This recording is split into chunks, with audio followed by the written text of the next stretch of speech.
তো এখন আমরা আছি হচ্ছে পৃথিবীর সবচেয়ে ছোট্ট দেশে। কত ছোট জানো? ঢাকা শহরেরও 600 গুণ ছোট এই দেশটা।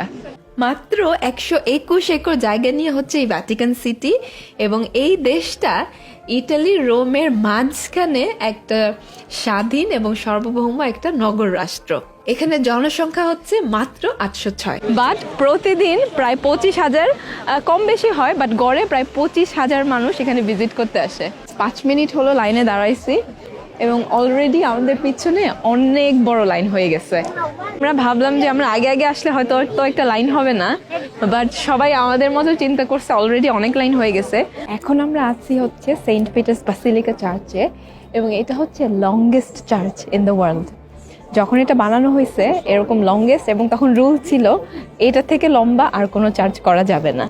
এবং এই চার্চটা এত বড়, 2টা ফুটবল ফিল্ড এটার মধ্যে করা যাবে। এবং এটা যে সিলিংটা আছে এটা পুরোটা হচ্ছে গোল্ড প্লেটেড কাজ করা, পিওর গোল্ড প্লেটেড। এটা ছাড়াও এটার আশেপাশে যে আর্ট ওয়ার্ক আছে, স্ট্যাচুজ আছে, এটার ভিতরে যত জিনিস আছে এটা যে কত expensive, it's like beyond imagination. তোমাকে একটা ইন্টারেস্টিং জিনিস দেখাই, এদিকে আসো।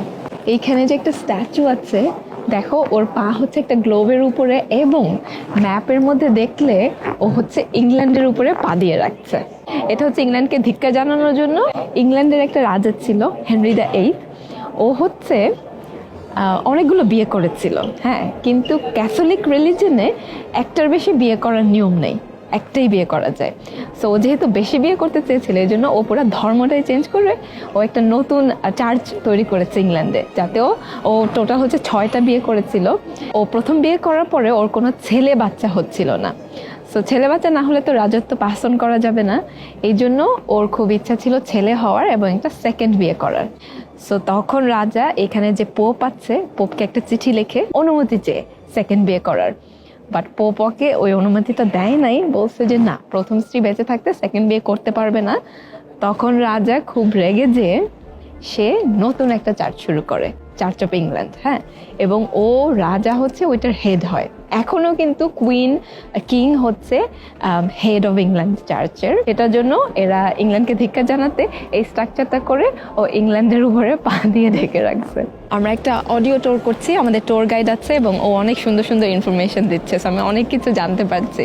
ইটালির বিভিন্ন জায়গা থেকে, কলোসিয়াম থেকে এবং ওয়ার্ল্ডের বিভিন্ন জায়গা থেকে ম্যাটেরিয়াল তুলে এনে তারপরে বানানো হয়েছে, কারণ ওই টাইমে সেন্ট পিটার্স চার্চের জন্য যদি আনতো সেটা ফ্রি ছিল। ইটালি থেকে ভ্যাটিকানের সীমানায় আসতে কোনো পাসপোর্ট লাগে না, এবং বাসিলিকা, সেন্ট পিটার স্কোয়ার, এই এরিয়াগুলো সবার জন্যই ওপেন।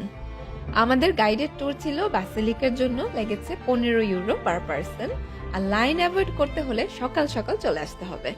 মাইকেল এঞ্জেলোর ফেমাস আর্ট দেখতে হলে টিকিট কিনে ঢুকতে হবে হচ্ছে সিস্টিন চ্যাপেলে। এবং এই ভ্যাটিকান সিটির ভেতরে কিছু জায়গা আছে যেখানে শুধু পোপের আন্ডারে যারা কাজ করে, মানে এখানকার অফিসিয়াল সিটিজেন যারা, তারাই ঢুকতে পারে। Who can get in here? People that work in the Vatican. Is that it? Can someone get special invitation to get in there? Yeah, when you're a president. When you're president. Okay. So ও বলেছে যদি তুমি এখানে কাজ করো তাহলে যেতে পারবা, অথবা যদি তুমি প্রেসিডেন্ট হও কোনো দেশে তাহলে স্পেশাল ইনভিটেশন পেতে পারো। এই স্কোয়ারে ঢুকতেই এখানে একটা স্কাল্পচার আছে, একটা নৌকার মধ্যে অনেক মানুষ। এটা সিম্বলাইজ করে হচ্ছে রেফিউজিজ আর মাইগ্রেন্টস, বিভিন্ন দেশের মানুষ যাদের ভিটা বাড়ি, নিজের বাড়িঘর ছেড়ে চলে যেতে হয়, এবং এটার মধ্যে বিভিন্ন ধর্মের, বিভিন্ন রেসের মানুষ আছে। সো এটা এক একজনের কাছে এক এক জিনিস সিম্বলাইজ করবে। যেমন রিসেন্টলি রোহিঙ্গা, অনেক রোহিঙ্গাদের তাদের বাড়িঘর ছেড়ে আসতে হয়েছে। আমাদের দেশে 1971 সালে যুদ্ধের সময় হয়তো অনেককে তাদের নিজেদের ঘর বাড়ি ছেড়ে যাইতে হয়েছে। So it symbolises all of this things, it's in solidarity for all the refugees and migrants.